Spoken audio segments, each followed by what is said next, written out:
Hi guys, this is Anime in 3D, and I just wanted to post this video because I recently watched the video by kolepsd, which was a great video, nice, quick, simple on how to import points of interest maps or items from Fortnite into Blender. And I noticed down in the comments that somebody had a question on, after importing the UMaps to Blender, basically how do you deal with the individual meshes, right? So for example, you import an item. In this particular case, this is a chop shop. And what if I wanted to change it in some way, like remove the yellow rings? So I've got Blender open here, and I've imported it as per the instructions in the video, and it worked great. Again, awesome video. Check it out. The link will be in the description. But you click on it, and normally in Blender you'd hit the tab key, and I'm hitting the tab key, and nothing's happening. I can't go into edit mode. Like, what if I wanted to remove these yellow rings or maybe move this dumpster over? Well, the reason why you can't edit is because this UMap plugin, what it does is when it imports the asset, it actually creates a new scene. And a lot of people don't know about the scene feature in Blender. It's a powerful feature, but it creates a scene with the same name as the point of interest that you're importing. And so you can switch to that scene by clicking this little button here, selecting it, and now you're in this scene. And now what you can see here is there's this collection, which is the collection that's in the first scene. So in the first scene, you'll see there's a collection here inside of it, but no objects. So in this scene, this is actually where the collection is. And here's all of the individual objects that make up the item. And see, you can select each item individually. So again, like if I wanted to get rid of this ring, I highlight it, I hit delete. I want to go in here, I hit these items, I hit delete, and I know he asked, well, you didn't know what this was. So if I select it, it looked like, I believe it was some it says floor loot. So I guess this is maybe like an auto spawn point for like maybe a weapon, bullets. I think these are spawn points for it. So you just you get rid of that, and now you've got kind of this clean mesh. And when you edit it in this view, you can go back to your original scene, and you'll see that those items are gone because what it does is this is an instance of a collection. So for example, let's say I wanted to add another one of these buildings, right? So I'll move this one out of the way, and all I do is hit Control A, and I can go down to collection instance, and you can see here's the chop shop. I click it, and boom, you add another instance. So once you import this collection, you can actually add multiple instances of this collection, and what you do in this scene will propagate to all of those instances. So for example, if I click on this and I want to just slide it over to here, right? You go back to your scene, boom, all three instances show that I don't know if it's like a chimney vent or something. It's in the moved position. So that's how you can edit it. There's two other tips that I wanted to talk about. So yeah, you've imported it, but one of the things that I noticed is, for example, when you look at these leaves, the ivy, they don't really look that good. They don't have the transparency and all that. Well, that's also because when you import it, and you select the item, and I go to the shading tab because it'll show the texture of the item that's currently selected down here in the window, and anything that begins with it or ends in a D is a diffuse map, or like the colors. The N is the normals map, or it makes it look bumpy, and then the S is a specular map, and that's like the shininess, like what's reflective and all that. But in the diffuse map, if you expand it, there's the alpha. Well, that's the transparency map. So all you have to do is click and drag, and then now you see these black spots that are supposed to be transparent, And then you just have to go over here to this material properties section, and you would just go to the settings area, and you see here blend mode, and it says opaque. You just click that and change it to alpha blend, and boom, now you've got the transparent leaves on the ivy. So there you go. So that's a tip on fixing the transparencies. Like if you import bushes, there might be other items that have that issue. Things that are glass may show up. So if you notice that it doesn't look right, that may be why. So there's a tip. Another tip is the lighting. So in the tutorial that on YouTube, right, from, again, kolepsd, he deleted the default camera light in cube, so there's really actually no lighting. So if you're gonna try to deal with a scene, so we'll go back to this original and then go back to the layout tab. Okay, so right now he selected this, which is textured mode, but it's not real lighting. That's the shading. So if you click on this, it's like all dark. There's really no lighting. So how do we light the scene? Well, there's a couple ways of doing it. You can hit Control A, and you can find the lights, and you can start adding like a sunlight, and you can rotate it and start doing all of this good stuff, right? And you can light it this way. The interesting thing though is if you do it this way, the insides are very shaded. I'm in the Eevee engine. You get it, and it looks okay. The other way to do it, instead of using the built-in lights, let me undo that. You could also go ahead and in the light section, you could add like point lights, and I don't know, put them inside, and they're super, super light. And then you can go into the light bulb and change it as a 10-watt light bulb, and if you change it to like, I don't know, 1,000 watts, kaboom. Like, you could get some really cool inside lighting in here to make it all look, neat. If you ever imported a POI, like, so here's a light up here, you could try to, line it up so that it, is near where the light is. So now it looks like it's actually, lit from that light, right? So you could do something like that. But the other way that you can do it is you can do it through an HDRI map. So it's using an image to light it. They use it in movies to match CGI graphics to real film. And so there's many videos out there. You could just look it up for HDRI maps. But if you already have an HDRI, here's a little refresher. So again, go into the shading tab, and without selecting any object, or even if an object's already selected, you just go down here and you change it to world, and you'll see this node set up here. So what you want is you hit Control A, and I just usually search for environment, and you get environment texture. You click here, you put it to this. It might change to magenta or something if it's all busted. And you can, any of the textures that have been loaded into the file are going to show up in here, but we don't want any of those.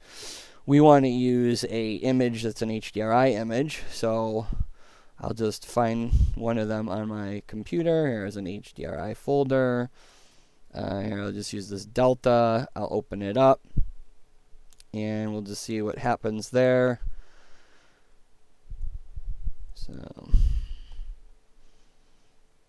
and I'll go back to the layout menu. Oh, this Blender's waiting on me. So, there's the little spinning icon. Okay, so there you go. So I've loaded this HDRI image, and now it's kind of lit everything in it. And if you look in here, it kind of lights the inside better than if you use the point lights. You can still add point lights and lamps and area lights and all that to it, and that's fine. I mean, you can you can add a plane and scale it up, and then you can ultimately add grass textures to this or whatever you want, your terrain, and you can do all of that. But you also, like, if you don't want this background to show up, you just click on the little camera icon, you go to film, and then there's a checkbox for transparent. And so you get the lighting, but now you don't have to look at that background. So that's, and you could put like your own dome sky or a background image or something, but you've got the lighting from the HDRI image. And so that's just a couple quick tips. And then one more final tip, and I really want to show this off. If you end up importing a bunch of points of interest from the file, depending on how you want to arrange your Blender files, what's really cool is you can take advantage of the new asset library feature. So I'm just going to expand a window pane here. I'm going to go to asset browser so that you can kind of see that there's an asset browser here. I'll switch to, actually I'll have to do that again. So yeah, so I'm switching to the Artemis scene, and actually you notice that it's not lit. It doesn't take the world settings from the previous tab. So here we'll just reset that up really quick. Click and drag, and then because I loaded it in the other one, it's now here. So you can click in here and go back to the layout and film, go to transparent. So you have your items here. But let's say I wanted to have like 3 of these on here. Well, you could hit the D and then, constrain it to, the x-axis, hit these, control D, constrain it to the Y, and you've got it this way, and that's perfectly fine, and you can do it that way. The other way now is with the asset library. So I've got this item selected. I find it in my list here. I right-click, and then I can say mark as asset, and you'll see it's now shown up in this asset browser. And what you can do then is you can just click and drag it, and you see the little yellow boxes, and it tries, and Blender's got it now so that it tries to like match it to a surface angle. So you can just plop it down, plop it down, plop it down, and it keeps adding them. And when you do that, again, because I'm updating the collection here, you'll see that, boom, all of the collections that I have are in here. Now, let's say you didn't want to edit the original one, okay? So we'll just delete these. And I think that one was like back here. So let's say you imported it, but you wanted to make like an altered version of it. Well, what you could do is you just collapse this, right-click on the collection, and say duplicate collection. And so it basically duplicates everything, and then you could just quickly rename this to, version 2. And then you can do your edits on this one, okay? And here, we'll even do the chest here, right? So that's a very common item in the Fortnite game. And we'll just look for it. And let's see here. Is it somewhere in here? Where is it in the menu? Oh, I wonder if it's... Let's see. Oh, okay, it's right here. So you can right-click, mark as asset, and now you've got the chest in there, right? Like you can select this vent. Let's see, can you actually add it right from here? I don't see. It'd be neat if you could right-click on it and add it as an asset from there. But if you can find it, oh, it looks like it's highlighted in this version. So let's look for it here. Here, okay, right-click on it and mark as asset, and so it's in there. And so you can, while we're in, this collection here, we can, and just to make sure I'm editing the right asset, I'll collapse this and I'll hit the eyeball to turn it off. And actually it looks like I was editing the other one. So we'll click on this one and, I don't know, drag it. And click and drag, click and drag, click and drag. I'm not sure why it's not attaching it here, but I'll take a look at that later. The library was just released with 3.0, and they're always improving it, so it could be a little buggy. But that's the intent. The intent is you're supposed to be able to build these asset libraries, and then you can just click and drag, click and drag, click and drag, and work on a bunch of stuff. Like, and if I didn't want this one to have a garage door, right? Like, okay, so we'll just get rid of the garage door. You know, maybe this one, I don't want it to have boxes, so we'll just take those out from this, and this will be like my number 2 one. And then if you go into the first scene, what you can do is, it looks like when I was clicking and dragging, it was actually adding it to the first one. So I'm not sure why it was doing that. I must have had this like selected when I was clicking and dragging. So let's just go into that one and click the eyeball on that one.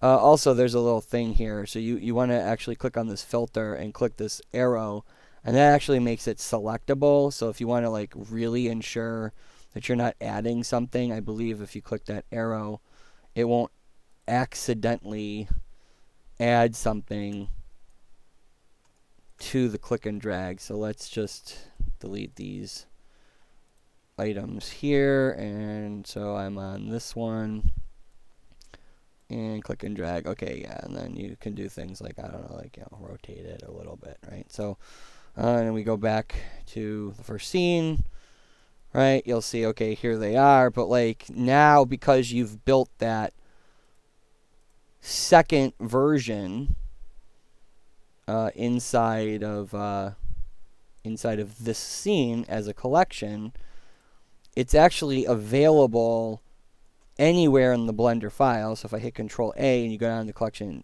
instance, now you'll see Chop Shop number 2. I click on it and boom, there's the second version.